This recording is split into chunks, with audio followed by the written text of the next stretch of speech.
excited here. The Fight Card Podcast coming to you from San Antonio, Texas. My guest today, the young man. It's actually the last Boy Scout. Man, how are you, bro? I'm good, man. Thank you for having me on here today. I mean, No, it's no. the first time kind of. Yes, sir. I told your dad. I said I apologize for waking you guys up super early, man. It turns out we're an hour ahead up here. Oh yeah, no, it's no problem. I'm usually awake at 6 every day, either way, if I have something to do or not. No, no, definitely, man. A few questions, man. First off, the last fight, I was able to interview you for that fight. There was something spectacular that you actually did. You had some names written on your back, man. Can you tell us about that? Oh, so those names were actually the 13 soldiers that got left over there in Afghanistan or wherever. I think it was Afghanistan, but sorry, my brain's all scrambled right now. That died over there, and I just put them on my back to let people know, and still even let them know, even though they're gone, but that no matter what they did, it wasn't for nothing. That people are still recognizing them. No, yeah, they're not forgotten. So for sure, man. I mean, that was a good thing that you did, man. I know. After the fight, you won, so congratulations on that. Yeah, And thank you, you thank you. talked about it, man, after your event. Now, let me ask you. I was talking to your dad earlier, man. He was saying when you started competing, you were actually 15.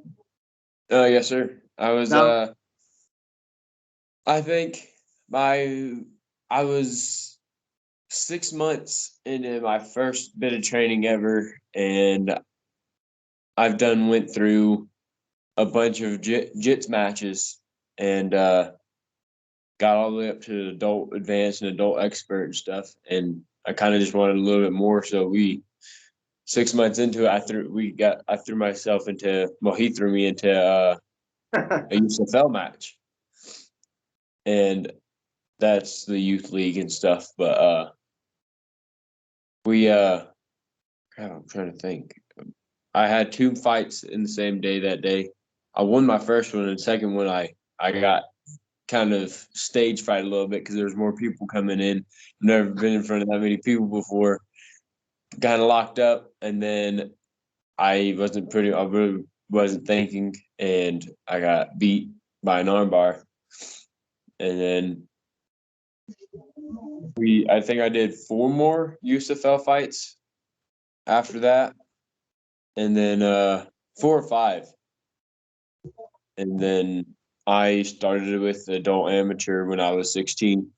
I think a couple months after I turned 16, because it started getting, I wouldn't say too easy, but I just wanted more again. I already started picking up that level again, and I didn't want just stand still. right, right. No, yeah, and of course, man, because I mean, it is experience, man, but at the same time, it's just like you plateau, and after a while, you're not getting any better yourself, right? So that's kind of why you wanted to get more experience. Yes, sir. More Now, I got experience. what are all those medals up there, man? I keep looking at, bro. Oh well, like that. These are some USFL ones right here. Some of them Right, didn't give them. Some of them did. These are actually from my first two fights. These ones right here, from right. my two first adult MMA fight, the cage fights, and then all these are just my jits matches, pretty much just my jits ones. I think I We have can like, only say, you say we can safely say you've only competed a little bit, right? All oh those yeah, medals. yeah, Now, yeah, when it comes to mixed martial arts, man, because you right now you're 17 years of age, correct? yes sir. Now, your next fight, of course, is going to be for the Sparta 91, Sparta Sports and Entertainment. Your opponent, man, I looked him up, and of course, I mean, everybody's going to be a little older than you, of course. But as far as experience, man, that's where you're reaching out. But how are you feeling going into this fight? I'm feeling good actually. I've always picked the stronger guy out of my choices, the better guy out of my choices, because yeah, I care if I win or if I lose. Like mentally, I was like, dang, I lost, dang, right? But all it is right now to me really is just experience. I'm just trying to get up and get my level up, because this amateur record doesn't really matter that much. Not saying it doesn't matter, but it doesn't matter that much because when you turn pro, it just gets wiped away. Right. You can start over and just start racking your wins, right?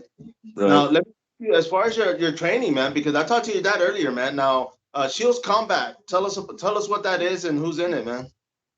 So mainly, it started out in Wamsutter, where there's like this is the smallest town in the world. Honest, there's like 3 houses probably. It's all like 300 people there, and he that was actually our way of saying that I had a gym to put my name under, so Yeah. so he could so I could fight. Because if I didn't have a gym to put my name under, they wouldn't let me fight. But mainly it's just that's how it started out. But now it's like a bunch of guys that I know that I gotten to know a little bit that started wanting to fight or started wanting to train a little bit. And some of them get picked on. Some of them are just real close friends that want to just do it, and some of them they just are thinking, well, it's if I fight, then I can be like this, I can do this, and I'm like, well, yeah, you can just come on. So I'm pretty much using some of them, but it's just mainly me and my dad for the most part. Me and my dad, and most of the time it's just my buddy Malachi. Nobody, a couple other dudes come over, but not really any. Because they come the first day and then they're like, yeah, that's hard. I would not do To that. go play basketball or something else, huh? Yeah, they go play basketball. But I train. There's the next town over is the only town that has somewhat of a gym, and it's a jiu-jitsu slash MMA gym over there. And the jits, it's okay, but they have more of the self-defense jiu-jitsu over there, and I'm not looking for self-defense stuff. And so I mainly go on the MMA days that they have. I think they're twice a week. And there's 2 guys over there that fought in for pro or fought pro. One of them fought pro, and one of them just has a bunch of fights under his belt. And the one that fought pro, actually, his name's Casey Barnum, and I train with him every now and then for a couple hours, burning cardio and stuff like that. He helps me with my cardio and all that, but pretty much this is what it is for training. No, no. Oh man, and you got a view, so you can't complain, man. I know, right? You have a gas station. That's awesome. And let me ask you, man, because your dad obviously he used to compete back in the day. He used to do shoot fight, actually done boxing. Is the whole thing like if you can tap him out, you get to go pro, or how does that work, man? Uh, if I could tap him out, I would consider myself already a pro. Um, I can't do that for some reason. For some reason, I can get black belts tapped out, brown belts tapped out. I mean, easily, but it's just his way of thinking is different. So the only reason why I excelled, I'd say, or grew as fast as I did Right. was because of him. Because he doesn't. Everybody thinks of stuff and by the book. They look at stuff. This is how you throw a punch. This is how you slip a punch. Well, this is how you do this. Everybody's learning the same thing, and he's just thinking. He thinks about stuff that's out of the box that nobody ever thinks of, and that's the only thing that's ever got me. No, They you got, see, and that brings up a good point because I always tell people when I first started training back in 2000, our training was kind of like cash wrestling with the gi. So when we used to go to jiu-jitsu schools, or we had jiu-jitsu guys come over, like they kind of never knew what we were doing, because our setups were different, our way of thinking, like they're used to jiu-jitsu guys rolling a certain way, we would roll the other way. So because of that, we had an advantage, man. And do you think that's kind of the same thing with you? You're doing things a little bit unorthodox. yeah, I think it's pretty close. It's I still learn the stuff that's in the box. I learn the stuff that's in the I'm saying in the box, but like everybody else's learns Right. because if I already got what they got down and I'm just adding cool weird stuff to it, it don't it don't matter what they got me in, there's something different and there's something odd that they don't know about that I can pull out and it will put them for a loop and they ain't gonna know what to do. No, definitely, man. Now, going into this bout, man, I know it. Your dad said it was at 145 pounds. He said you might have to get something to eat before you go weigh in, man. What's your weight like right now? My weight's at like 138, 139. I know. I was telling them, I said, put some quarters in your pocket and go in there and weigh in, man. So yeah, I walked in there. my fight before my last one, Dan Rojas. I walked when I weighed in. I had sweatpants, boots, a hoodie, my phone, my wallet, my mom's phone, and I done stuffed down a bunch of food and a bunch of water, and I still was 2 pounds under.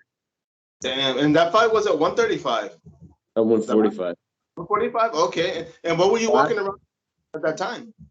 I was walking around 132-ish. Oh, wow, man. Okay. Now, I was asking him earlier as far as you dropping to 125. He said more than likely you won't.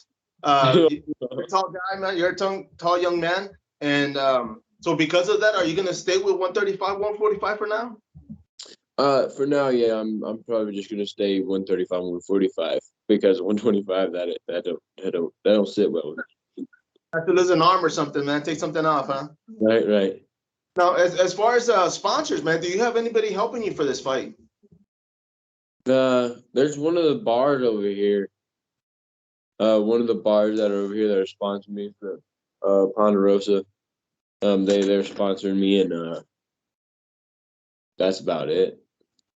Maybe you can get that gas station outside your window helping you, bro. Oh yeah.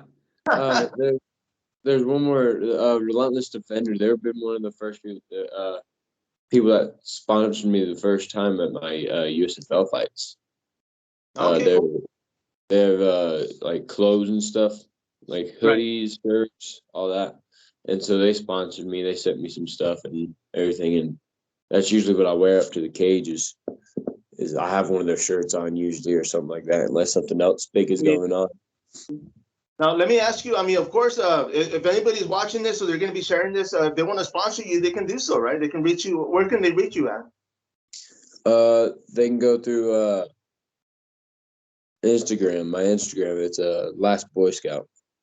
They can reach me over there, or heck, if they found me on Facebook, I'm on there.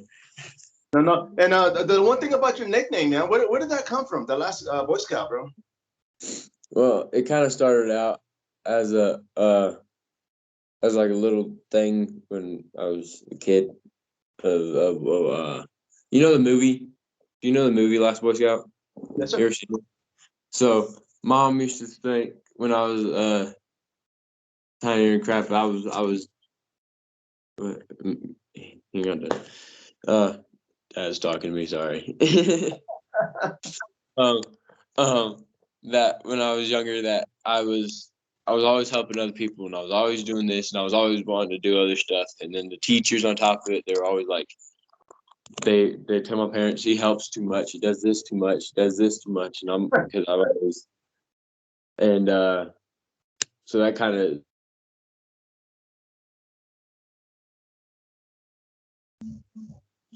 You got it? You're good. So it kind of stuck, and then when I was started fighting and stuff, mom said that should be my nickname because for one of the what it had behind it with us, and for two is the movie mom says it's like a guy that's fighting one fight at a time to save the world and stuff like that. So they kind of No, well, that's a good thing. I mean, do you go around helping people now these days? I mean, as far as like if you see someone in the road and then I mean, are you that guy? Yes, sir. No, and I was gonna say that's a good thing, man, because myself, I'm a contract delivery driver, man. I drive all over the city. Just yesterday, I pulled over. Some guy needed jumper cables. I'm always helping out, and it's only because it comes full circle. There's times where I get stressed, and I'm like, man, nobody's gonna pull over. I pop my hood because that's the international sign for I need help, and good and somebody shows up and they help out, and I'm like, it's good karma, man, because it's dangerous to help just everybody, man. I know it's out there, but I Mm-hmm. use my instinct, and I have a good, I trust my gut. So if something seems off, then I'll call somebody and send somebody over here. But yeah, man, if you can help somebody out, by all means, man, that's actually a good thing. Mm-hmm. Now tell us, as far as this fight coming up, man. Of course, you are in Wyoming. The promotion, is it close to you, or do you guys have to drive out there? It's close. It's only like a 3 hour drive, I think, like 3 4 hours. Yeah, that's close. Woo. For me, that's going cross country, man. But it's in Wyoming, though, right? Yes, sir. Okay, and this is the first time you fought for that promotion, or you're fighting? Uh, no, sir. This would be my third time. Okay, because I saw him on the typology, and I know it said Sparta. It had another name, so I wasn't sure if it was the same one.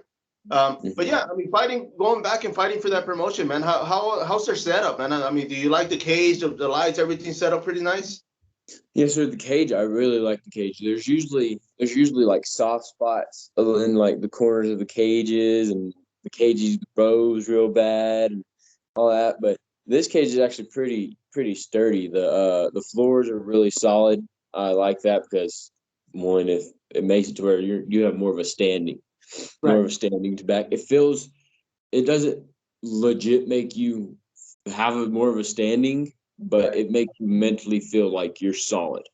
Like No, no, you're yeah, definitely, man. You want your feet under you. You don't want to seem like you're floating, get tagged, and then get considered a TKO or something for you stumbling. I was gonna say, Matt Hughes, man, former UFC, fighter champion. Back in the day, he used to walk the cage, and people would say, "Man, what are you doing?" And he says, "Oh, I'm looking for the hardest spot because that's where I'm gonna slam these guys, man." Mhm. You gotta do that when you're out there, or does it matter? Yes, sir. I usually do. I usually walk around, I'll stomp, I'll feel, and then when I feel a solid spot, if I ever take anybody down, I don't know. But if I do, that's where I most likely want to place them, is those spots. No, for sure, man. And so everything's good for this fight. I mean, your weight's gonna be on point. As far as training, everything's been going good. Oh yes, sir. The way I'm probably gonna have to eat some stuff. But but the training and everything has been going. It's been going great. I what? Let me think.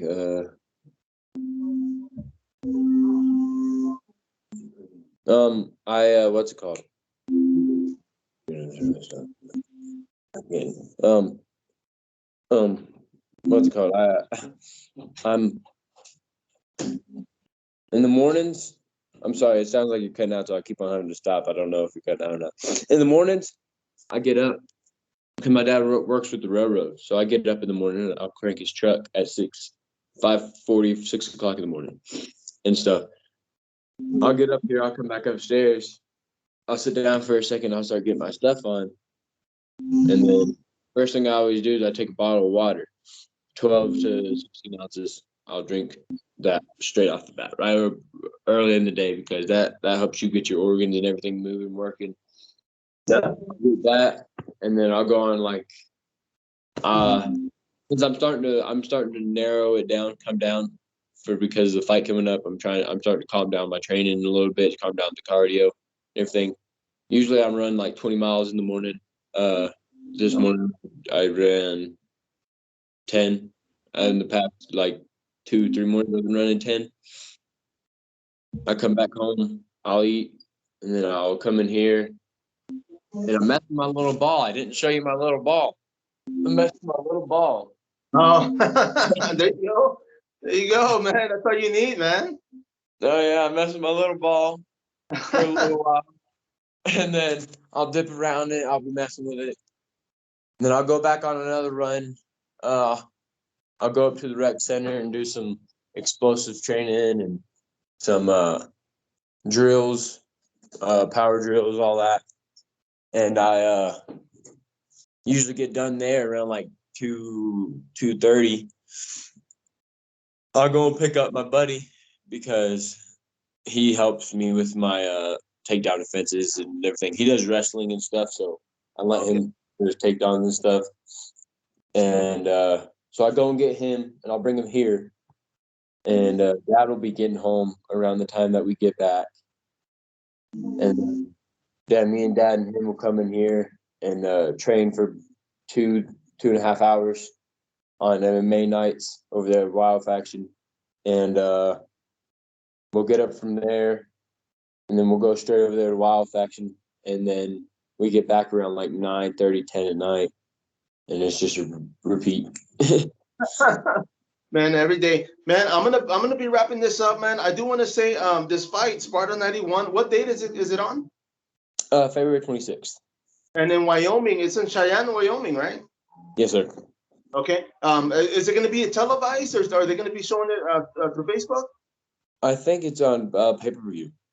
Okay, okay. I'm going to post that link on the video once I load it. But is there anything else you want to add, man, before we wrap this up? If y'all do order the pay-per-view, put in the code Shields promo code. Let them know that I'm bringing in people. And, yeah, for sure, man. I'll make sure and post that on there, man. But anybody you want to thank, as far as, of course, your dad's, to everybody else? Dad, I want to thank you, Dad, for heck, he's done a lot for me. A lot. Most of the time where we move and everything is for me to be able to be at a better gym and be able to go to better places with myself and everything. And I want to thank my mom for not killing me for going in the cage with all her nerves. She was flipping out. And then there's Casey and Dustin and Wild Faction team that helped me out a good bit and everything. And that's about it, man. I don't have a big team. I don't have a big backing, but you don't need that all the time. No, for sure. And I mean, obviously, yeah. I mean, you guys are doing good things. Of course, this is Shields. The name of the team is Shields Combat. Yes, sir. And that's you guys, right? So definitely, man, I want to thank you. I wish you the best come fight night. And for those watching, of course, go to the Sparta page, of course, Sparta Entertainment, Sports and Entertainment page, and follow the link. Of course, if you order the pay-per-view, put Shields under there for to give the young man credit. But once again, the last Boy Scout, Beck Shields, my man, thank you. I appreciate you for giving me a few minutes, and I'll catch up with you after your fight. Thank you. I appreciate it. Not a problem. Everybody, this is Spida, the Fight Card Podcast. As always, subscribe, follow our YouTube, support the young man, support our fighters. Until next time, follow up.